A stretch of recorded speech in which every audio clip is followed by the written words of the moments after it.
About 18 months to 2 years ago, the UK savings market became particularly tough, so we decided to set up a web-based savings channel for both our personal and corporate accounts. Our initial target market was to attract personal customers who were looking to invest more than £5,000 and also corporate customers looking to invest more than £50,000 across the UK.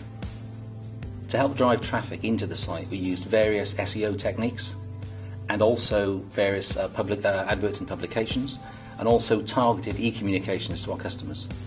We knew our products were competitive, but we lacked an online distribution channel, so we set about obviously speccing out and building a brand new web-based sales channel, and this involved researching with our customers and our staff to understand what the best practice was for online savings forms and applications. From launch to date, the growth in savings balances from accounts opened online has become one of the fastest growing areas of our business. As a result, we've attracted thousands of new customers from across the UK, 83% of which live outside our branch territory.